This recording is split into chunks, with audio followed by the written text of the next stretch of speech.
Sunday, June 22, 1941. German troops crossed the borders of the Soviet Union. The war they had started was an invasion, without a declaration of war. The soldiers were in a confident mood. They had been at war in Europe for 22 months, always accompanied by quick victories. They had conducted the blitzkrieg extremely successfully so far. For the attack on the Soviet Union, 3.5 million Wehrmacht soldiers were ready, divided into 3 army groups: North, Central and South. Army Group North was to advance on Leningrad, Army Group Center on Moscow, and Army Group South on Kiev, and then on the Caucasus. Thus, all the economic and political centers of the Soviet Union should be taken in a lightning campaign. Since 3:45 that Sunday morning, German units had been advancing. 3 million German soldiers were moving rapidly east in forced marches. Right from the start, the German Wehrmacht took thousands of prisoners of war. There was still a certainty of victory. The Wehrmacht succeeded very quickly in the first days in breaking through the Soviet defense lines and destroying the Soviet Air Force while it was still on the ground. And so the Germans, the Wehrmacht, penetrated very quickly in their first weeks to the east. However, with every kilometer it penetrated further east, the supply lines became longer and the Soviet resistance became stronger.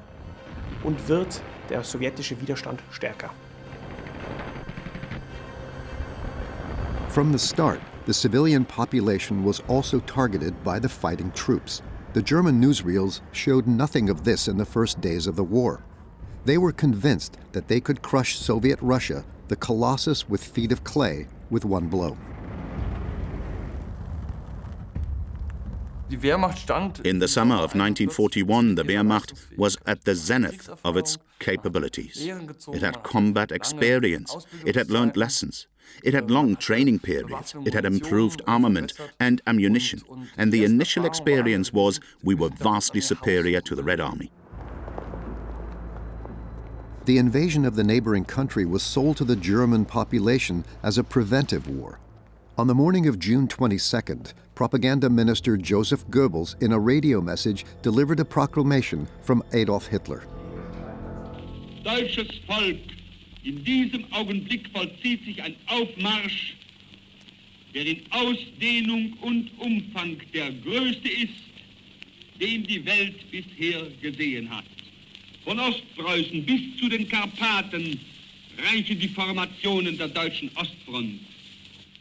Ich habe mich deshalb heute entschlossen, das Schicksal und die Zukunft des Deutschen Reiches und unseres Volkes wieder in die Hand unserer Soldaten zu legen. For Hitler, it was always clear that the war against the Soviet Union would come, the great ideological confrontation between National Socialism with Bolshevism. At the same time, in Hitler's world, there were also economic and strategic reasons for attacking the Soviet Union. He failed to defeat Great Britain, so he thought, let's first defeat the danger in the east. And then afterwards, Hitler wanted to move all his forces to the west, first against Great Britain, and then in a big world war against the US. The dictator believed that the campaign against the Soviet Union would last about 22 weeks. His generals assumed even less, only 8 to 17 weeks. Hitler regarded his opponent, Joseph Stalin, as an opponent to be taken seriously.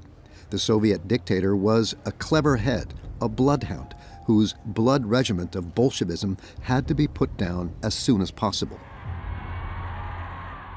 Stalin's Red Army was only partially operational after the Great Terror in the mid-1930s. Stalin had assassinated almost the entire military and party leadership to ensure his autocracy. Those who rallied around him initially quite rightly assumed that the man's hand did not tremble, that he could handle any crisis, and that he had no qualms about using force against anyone, so that initially the followers voluntarily subordinated themselves to him. In fact, this was a dictator who played the henchmen off against each other, who had the means of power in his hands and controlled the secret service. And he established something like a despotism, which even the closest members in the leadership circle were afraid of. Ever since the October Revolution, Soviet Russia had been regarded as the worst threat to the West. In the meantime, it had become a dictatorship with a personality cult focused entirely on Stalin. The Soviet Union at the time, by the way, not only in Germany, was actually something like the evil empire. Dagegen geht es jetzt für viele auch schon immer der Erzfeind. And so this war, for many, was a war against the arch-enemy of the West, the civilized world. After a short period of getting used to the fact that now that the Hitler-Stalin pact had ended, the vast majority of Germans absolutely approved of this campaign. When Adolf Hitler delivered a speech to a group of officer candidates at the Berlin Sports Palace in early December 1940, he had already been working solidly for weeks on a blueprint for war against the Soviet Union. He had also long since informed his generals of the inevitability of the attack. He also said it was necessary to create living space in the East and at the same time defeat Germany's arch-enemy. While in Western Europe it was more or less clashes between two armies, in the East it was a clash between two ideologies. And not only between two ideologies, but also between two societies. That's how it was interpreted. And in order to make the Soviet regime collapse, the Nazis believed they had to specifically eliminate the Jews and the communists as proponents of that regime.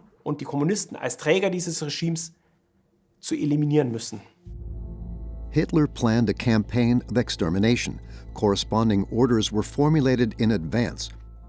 Political officers, for example, assigned to Red Army units, if seized in combat or resistance, are in principle to be finished off immediately with a weapon. The court-martial decree also exempted the killing of civilians by Wehrmacht soldiers from punishment.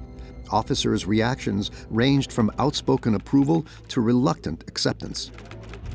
However, resistance was comparatively low.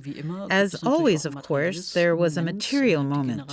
The generals were lured by the fact that they were promised huge latifundia in this vast country, and this was then supposed to destroy doubts. Many of these generals went along with it, aware that they were doing something forbidden.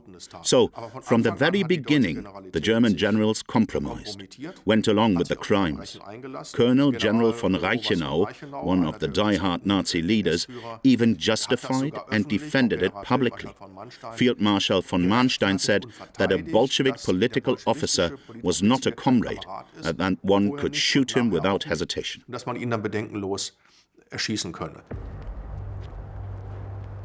To enforce Hitler's barbaric concept of war, the Hamburg Reserve Police Battalion 102 was also detached.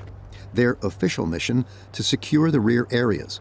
Their real mission, to assist the SS Einsatzgruppen in genocide. In occupied Poland and Russia, they shot tens of thousands or deported them to concentration camps. Resistance was expected by the Nazi rulers mainly from communists and from Jews. And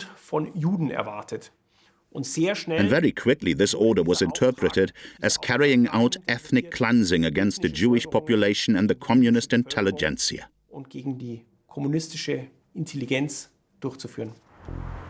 In Moscow, Joseph Stalin had to face the truth. Adolf Hitler had taken him by surprise. Nazi Germany and the USSR were at war. Horrified Soviet citizens learned about the invasion by the Wehrmacht from newspapers. They heard nothing from Stalin for the first few weeks after the invasion. The dictator left it to his deputy Vyacheslav Molotov to inform the population about the attack. The numerous warnings of his agents, which Stalin had dismissed as feints and deceptive maneuvers, now turned out, to his astonishment, to be true. It deeply shocked Stalin that someone could be so stupid as to open a two-front war. He completely misjudged that. And that's why, interestingly enough, he was much more distrustful of the British and the French than he was of Hitler, because he saw Hitler as an authoritarian ruler and dictator who would act in exactly the same way as he would have in his place. That's why I think Stalin, for the first time in his life, was really surprised. Nevertheless, contrary to rumors, the dictator kept his nerve. Mobilization, however, was slow to get off the ground. The Red Army, which had been bled dry, lacked experienced commanders. Stalin was in control from the very first day of the war, and he organized the defense. He was, as always, a resolute ruler, and by no means panicked or hysterical. That would not have suited the man at all. On July 3rd, Stalin, who, as supreme commander, now called himself Generalissimo, spoke to the Soviet people in a radio address to prepare them for the Great Patriotic War.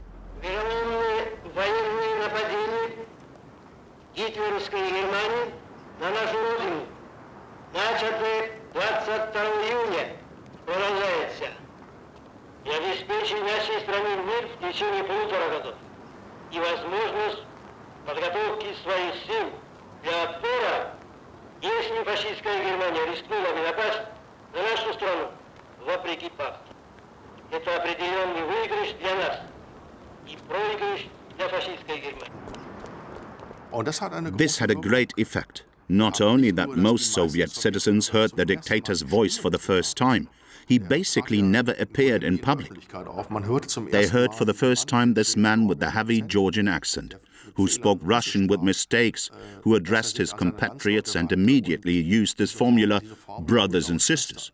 There you see the old fox again, who recognized exactly what he had to do in which situation and what was needed now, and who could unhesitatingly throw all ideological reservations overboard if he could get any advantages from it. Meanwhile, at Adolf Hitler's headquarters in Obersalzberg in Bavaria, reports were coming in of victory. At this point, the German troops had already advanced more than 500 kilometers toward Moscow. The German soldiers did not yet know what kind of war their leader had planned for them and what role he had assigned to them in this campaign of destruction. Many of them did not see any great danger in their imminent deployment to the front.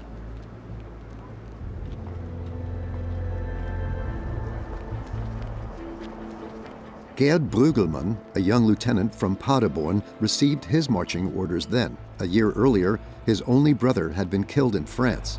As the last son of his family, he was not assigned to combat duty, but was put in charge of leading a supply train. The soldiers were still in good spirits, heading for a foreign country. In Private Müller's war experience, the central thing was the fight, the boredom, the waiting, the marching, the foreign culture, even the cheerful hours spent with comrades, the pride in one's military achievements, in one's successes. All that was in the foreground. The awareness that this was a criminal war, a war of aggression, was of course not there at all. So the war was also an adventure, a journey. The vast majority of Germans had not traveled, had never left Germany, had never left their village before. At the beginning of their advance, the soldiers also received a friendly welcome in some areas, especially in the Baltic states, parts of Belarus, and in Ukraine, where the population hoped for better times after the end of Stalinist terror. But the joy of liberation was disappointing. Soon, the High Command relieved the soldiers of any duty of responsibility and declared that feeding the impoverished population was a misunderstood humanity. In Ukraine, the Germans were welcomed very positively because they were seen as liberators from the Soviet yoke, which was also a foreign rule for the Ukrainian people. The almost unimpeded advance allowed German troops to penetrate deep into the interior of the country. Thus, they quickly succeeded in encircling large areas. Characteristic of the first phase of Operation Barbarossa were the so-called encirclement battles, that is, German tank forces had surrounded larger bodies of troops of the Red Army in pincer attacks, and thus encircled, they were closed off from supplies.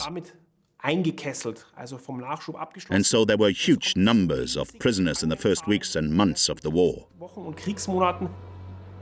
In one of the first of these encirclement battles around the Belarusian capital of Minsk, about 325,000 soldiers of the Red Army became German prisoners of war. The next objective in the advance of army groups centered towards Moscow was Smolensk. Here, the Wehrmacht encountered fierce resistance. In erbitterten Straßenkämpfen dringen unsere Truppen am 16. Juli in die Stadt ein. 2 Wochen lang behauptete die sowjetische und britische Lügenpropaganda, Smolensk befinde sich noch in bolschewistischer Hand. Today, when we look at the German advance in the Soviet Union, we are dazzled by the newsreel pictures.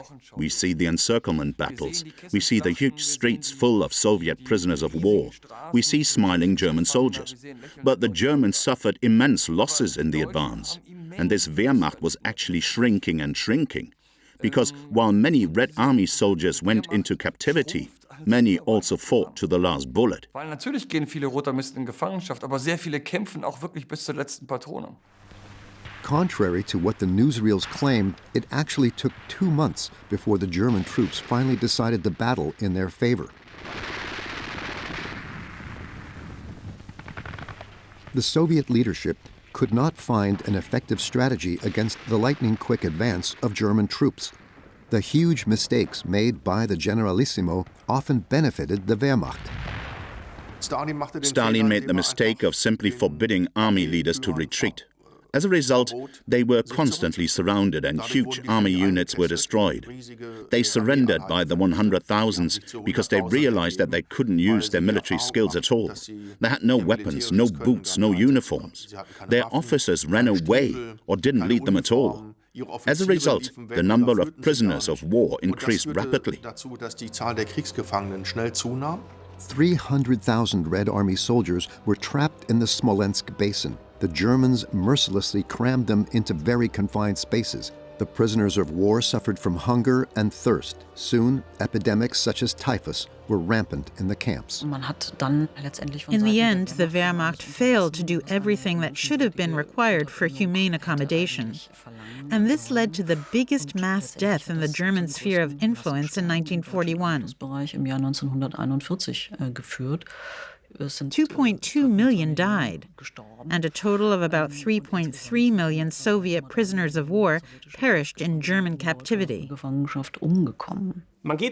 believed that 50% or even over 50% of Soviet prisoners of war died in German hands. They were shot, or they starved, or they worked until they dropped.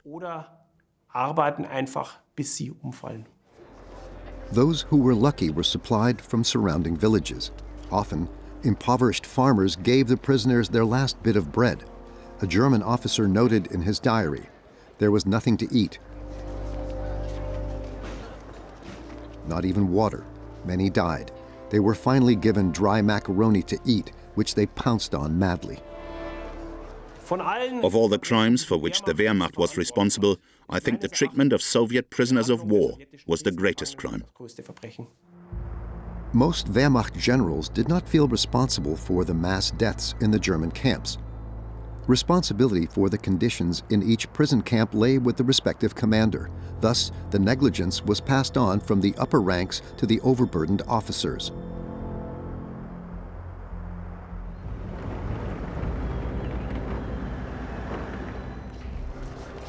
In the camps, people were at the mercy of their guards as to whether they lived or died. Systematically, all those capable of working were registered and publicly stripped. The circumcised among them were immediately identified as Jews and deported or shot. In many camps, the guards behaved like a sadistic master race. Beatings and severe abuse were commonplace. The idea that Germany was a superior power was widespread. The phrase, "the world shall be healed by the German essence," had been known for a long time. What was new, however, was this racialization of prejudices, where one spoke of Slavic subhumans and waged a war of extermination. In the summer of 1941, SS Chief Heinrich Himmler visited a camp with Soviet prisoners of war near Minsk. When he witnessed a mass shooting, he lamented the strain that such actions would have on the perpetrators. Soon, he would give orders to begin forced gassing and setting up extermination camps. Not only were prisoners of war victims of the task forces, they systematically also killed Jewish civilians.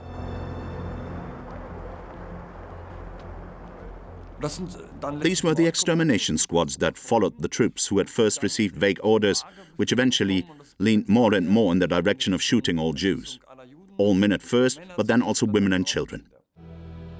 Everywhere in the rear areas, the Wehrmacht supported the Einsatzgruppen as well as the police battalions assigned to them in their killing spree. In addition to Jews, political opponents, Roma, and Sinti, others considered unworthy of life in Nazi jargon were also eliminated.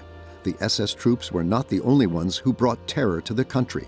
Wehrmacht soldiers also participated in the atrocities of the German murder squads. The army groups that marched into the Soviet Union and the armies, which then always included SS units, which were divisions, that is, parts of this army, and therefore the Wehrmacht fought side by side with these SS units. So the Wehrmacht officers corrupted themselves by making common cause with these people. In this war, everything was permitted. The murder of women and children became part of everyday life. Civilization was suspended, horror was unleashed. Inhibitions disappeared. Ordinary men became mass murderers.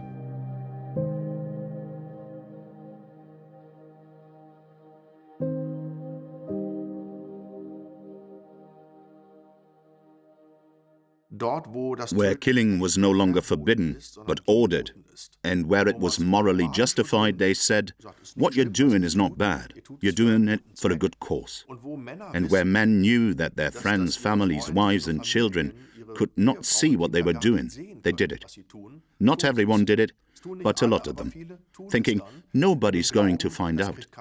I don't think the Nazis could have organized these murder excesses at home, because then the man would have had to cross much larger thresholds. Serious war crimes were also committed by the Germans on the southeastern front. In the battle for the Ukrainian capital, Kiev, the Red Army planted explosive devices in several buildings before retreating. The explosions killed several hundred members of the armed forces.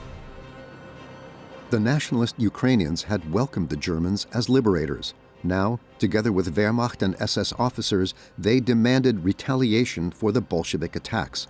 The troops then targeted Jewish civilians, especially the elderly, women, and children. Under the pretext of evacuation, the Jews were taken out of the city. On September 29th and 30th, 1941, an SS Einsatzgruppe systematically murdered 33,771 people with machine guns at Babi Yar. After the massacre, the Wehrmacht secured the area and blew up parts of the ravine to bury the piles of corpses forever. After the bloodbath, Einsatzgruppe C, in a report, explicitly praised the excellent cooperation of the Wehrmacht. A lot of people went along with it, in the group, because the leader said this is what's going to be done now. And you didn't want to let your comrades down, so you went along with it. And because you were in a male hierarchy of the military, and you can see this everywhere in wars, the moment such military hierarchies are associated with everything being allowed, the violence escalates. On August 27th, Hitler arrived in Ukraine for a visit with the troops. A field airport had been built near where the city of Uman had been bloodily conquered. The dictator was welcomed enthusiastically. Despite the high number of casualties and wounded, the Wehrmacht soldiers still wildly cheered their leader.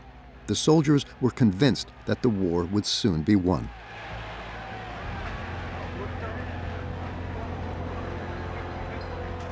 Hitler was the central person without whom such a war in the Soviet Union was not even imaginable. He was the link between ideology, state, military and party.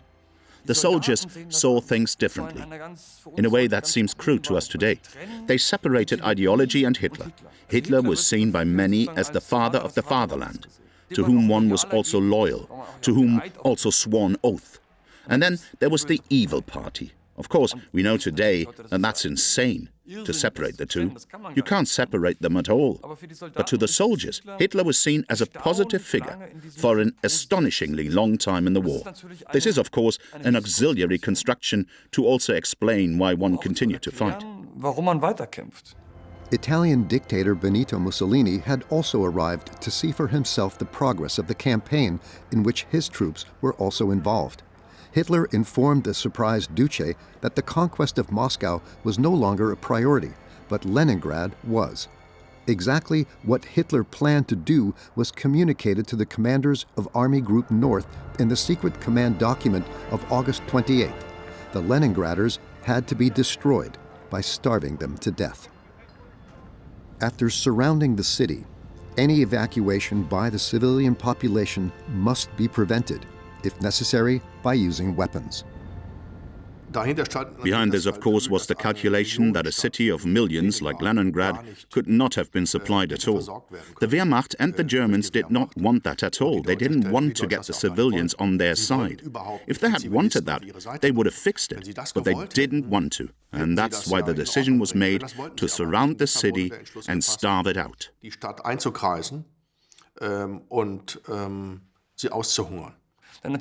Of course, there have been sieges since ancient times. There's also been starvation in besieged cities since ancient times, but the idea of now starving a city for months and then actually starving the population to death, that's a unique event, at least for modern times.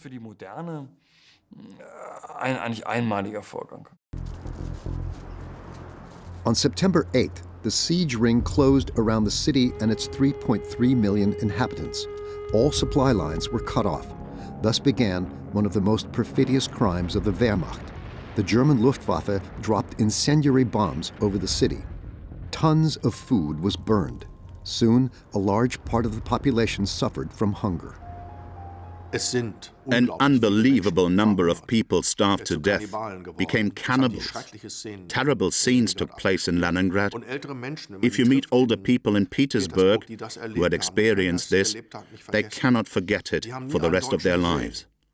They had never seen a German, but they can't forget how terrible it was and how it changed social relations within weeks, because people couldn't think of anything else but the next piece of bread.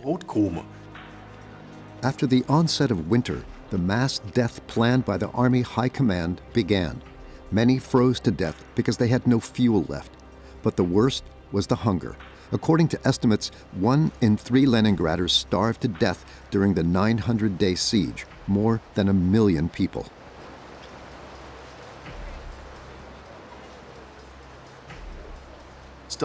Stalin cynically exploited them for his regime by not doing much to ensure the survival of these people in the city, because he knew it played into his hands when the Nazis treated the population in this way.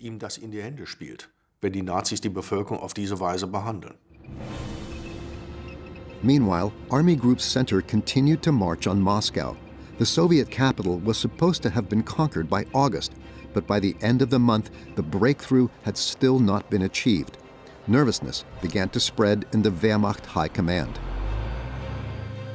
To relieve the overstretched supply lines, the OKW released whole swaths of land for looting. To prevent this, the Red Army also set fire to many villages. During the course of the winter, the population suffered severe famine and tens of thousands died. The life of the enemy didn't count for much. You also got to see how the Red Army waged war, with the huge numbers of casualties they operated. How the Red Army kept attacking their own positions, their own machine gun fire, death-defying. This creates an image that the lives of the citizens of the Soviet Union didn't actually count. Those who went home on leave saw their own family as if it was a different world. On the surface, the idyll in the garden at home was undisturbed. But the father of the family didn't even take off his Wehrmacht uniform at home. The war was also finding a way into the immediate family circle. Even the youngest practiced military drills to please their father. The soldiers who came home on leave from the Eastern Front thought that the home they were in was completely surreal. They suddenly came to an area where Easter was celebrated and Christmas, and there were little children singing, and the world was still fine, even though there were bombing raids. And they couldn't talk about their experiences in that environment. They couldn't tell their wives about their bodies being torn to pieces, about their brains being blown out, about mass shootings of Jews. That's seen it all. The frustrated Wehrmacht units became increasingly ruthless, but a lightning victory failed to materialize. Their proven strategy threatened not to work this time. In fact, the motorized units of Heeresgruppe Mitte had only about a third of their inventory left. Winter was approaching. Villages were ruthlessly looted and burned to the ground. Many peasants hid in the forests. In order to survive, they joined forces with scattered Red Army soldiers and guerrillas to form partisan groups. Contrary to Soviet propaganda, these motley groups were poorly equipped with few weapons and little ammunition. Nevertheless, they hit the Wehrmacht hard. The officers of the Wehrmacht and the General Staff believed that they could wage a blitzkrieg there, just as they had done in France and other countries in Europe. But they had not thought at all about whether there were actually roads in the Soviet Union. And then they discovered that the Soviet Union did have a road network. But it was very primitive. There were these so-called Great Rolling Roads. They connected the big cities and went through the Soviet Union, leaving thousands of kilometers of no man's land behind them. They didn't control that at all. So they drove in with these columns of tanks, but they left behind them areas that they hadn't conquered at all, areas that they just drove through. Partisan sabotage attacks carried out from these rear areas repeatedly set the Wehrmacht back. The wounded from these attacks could often only be cared for inadequately, as supplies did not reach them in time. Meanwhile, on October 8th, Hitler let the domestic and foreign press know that the Soviet Union had finally been defeated. In October, the Wehrmacht still achieved one major success. Then, the advance came to a standstill. The Wehrmacht was actually finished after the last big battle of the Bryansk and Vyazma basin in October of 41. And the troops said, enough, stop, winter position. Bring supplies forward, bring winter clothing forward. We can't go any further. And it was the Army General of Staff, not Hitler, who said, never mind, even as they knew about the dire situation of the soldiers, they still had to make one last big effort to take Moscow. The losses of the German divisions increased daily. But the military leadership didn't develop any alternatives to its failed strategy. The toll of blood paid by the soldiers for the failures of their leaders was high. More and more cemeteries filled the landscapes. A field chaplain described the mood of his superior after a funeral in the field. The colonel's face has changed in the last few days. He stands silently in front of the long rows of graves. There lies my old guard. Actually, we belong there too. Then it would be over. There was a high degree of frustration among the soldiers. Everything took much longer. The weather conditions were getting worse. You stood in the mud. The nutritional conditions were getting bad. There were no longer sufficient or only very intermittent supplies. And by no means was the war going to be over in 2 or 3 months. In mid-October 1941, the Russian autumn set in, and with it came the rains.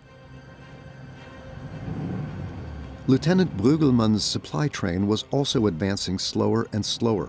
The so-called Rasputitsa slowed the advance of the Germans with rain and mud. Little by little, all the dirt roads of Eastern Europe turned into an impassable quagmire. The German advance came to a halt shortly before Moscow, because by then the supply routes were simply overextended too far, and besides, the Germans already had huge losses. By the end of 1941, the Germans had already lost about 1 million men, dead, wounded or captured. There were losses that the Wehrmacht leadership and Hitler had not planned for.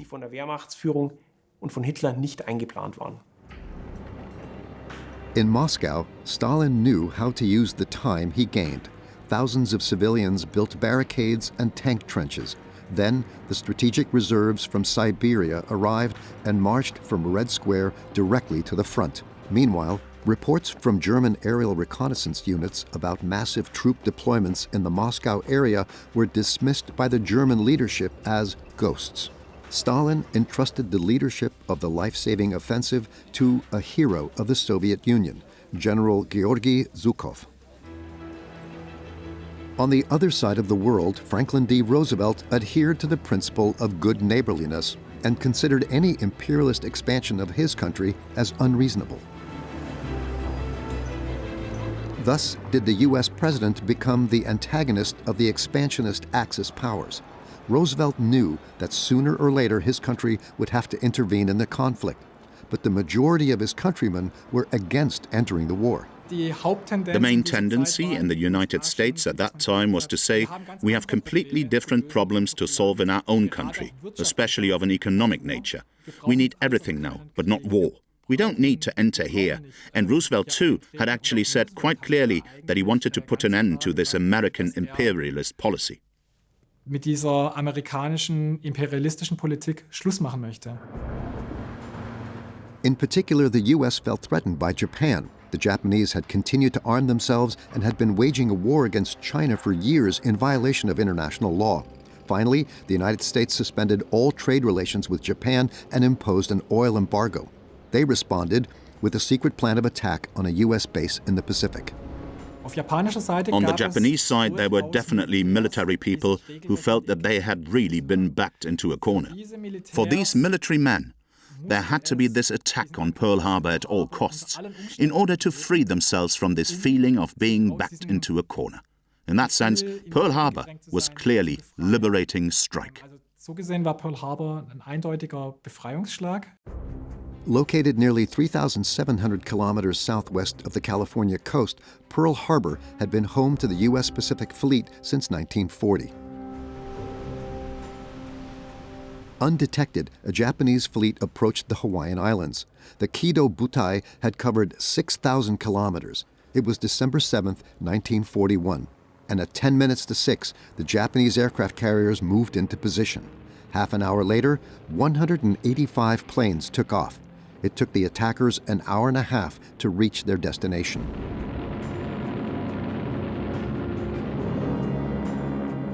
It was the first time in human history that an attack had been conducted this way, with a total of 6 aircraft carriers, a combined attack from the sea, but just with units attacking from the air.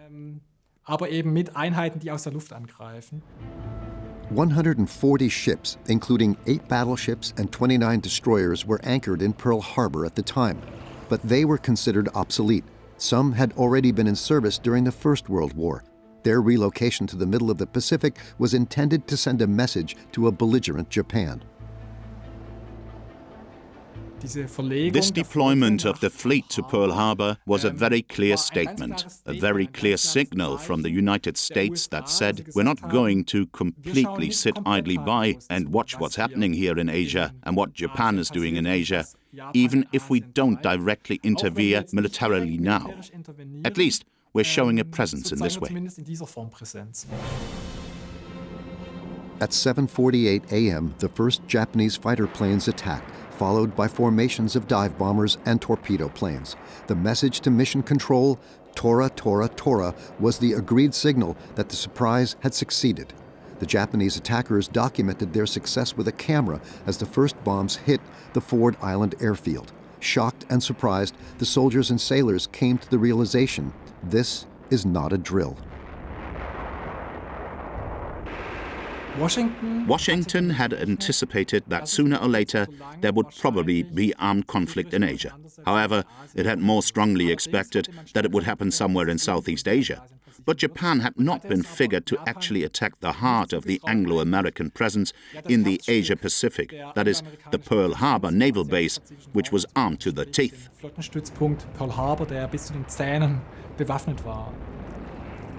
More than 2,400 American soldiers died.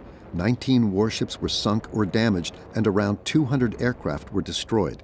U.S. soldiers were forced to watch helplessly as the Japanese reduced their huge naval base to rubble within 2 hours. Pearl Harbor became the most bitter defeat in American naval history. The next day, President Roosevelt declared war on Japan.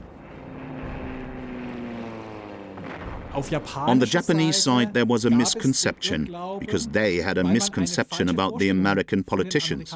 They actually thought Americans, the white people in Washington, they are somehow weak, and if they suffer such a drastic, heavy surprise blow, then they will give in. Then they will enter into negotiations. And that's where they were very wrong.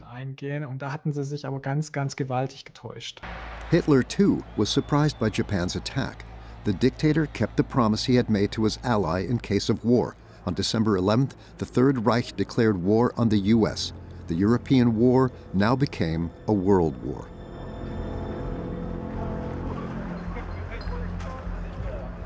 The interesting thing about Pearl Harbor is that it was not the US that declared war on the German Reich. Rather, it was actually Hitler who reacted immediately after Pearl Harbor, who immediately arranged for American ships to be sunk, and who declared war on the US. For him, it was actually a welcomed event to create very clear fronts that sent out a very clear message. On the one hand, Germany stood on the side of Japan against the Anglo-Americans and the Soviet Union, so very clear front lines were created. Gegen die Anglo-Amerikaner und die Sowjetunion. Also es wurden ganz klare Fronten geschaffen. The front in the Soviet Union at the time was 50 kilometers from Moscow city limits.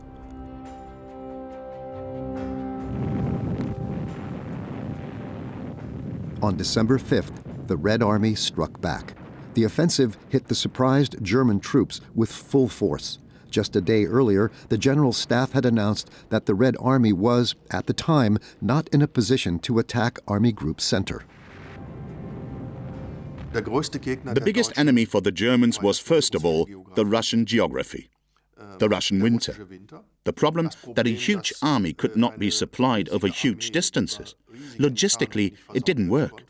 The Germans didn't even have winter equipment because they thought that the war would be over in September of 1941, and the Soviet troops used that to their advantage.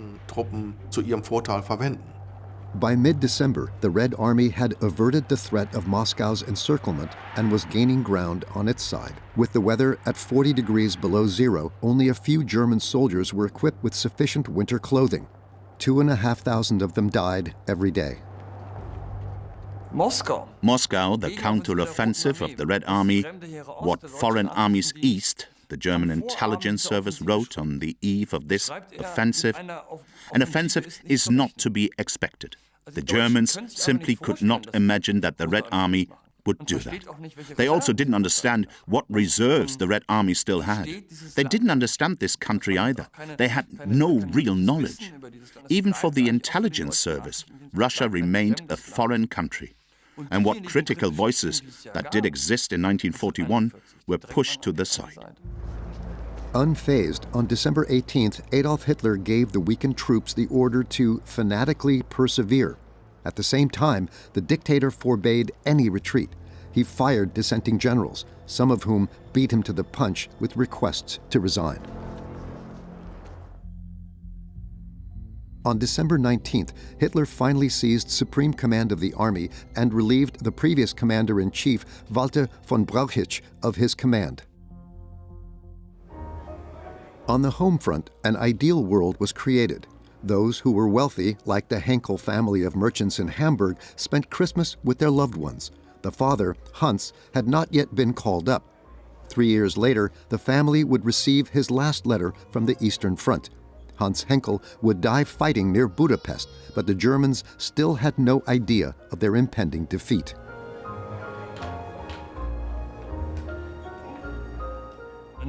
On the home front, it didn't matter. If you watch newsreels from December 1941, from January 1942, you realized you couldn't actually tell what was going on. There you were fighting somewhere in a frozen area outside Moscow for villages that you had never heard of. The situation for the German troops was hopeless. The temperature was around minus 40 degrees, rifles and guns jammed, engine oil and gasoline congealed. The arms and legs of the soldiers holding out froze. The German attack on the Soviet Union, Operation Barbarossa, had failed.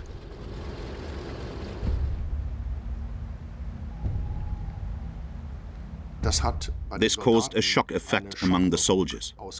Now they saw the weakness of the Red Army. It was all lies. It wasn't true at all. The Red Army was well equipped. There were soldiers who were brought in from the east of Siberia in ski suits. They realized that they were being burned there, that they had to walk around in women's fur coats, and that they were cannon fodder. The aura of the invincibility of the Wehrmacht was gone, and I think most of the soldiers in the Wehrmacht knew in the winter of 1941 that this was going to go wrong. Gerd Brügelmann's hard-hit supply unit had also been stationed outside Moscow since the end of November. Unexpectedly, the lieutenant was ordered back to Paderborn for a new assignment. The journey home took him via Smolensk and Berlin. He was on the road for a week in a hospital train. Arriving in Paderborn, the horrified officer learned that his entire unit had been destroyed in a battle outside Moscow shortly after his departure. The Lebensraum in Osten, the living space in the east, had turned into a hostile no-man's land. Hitler's war was sinking into frost, snow, and ice.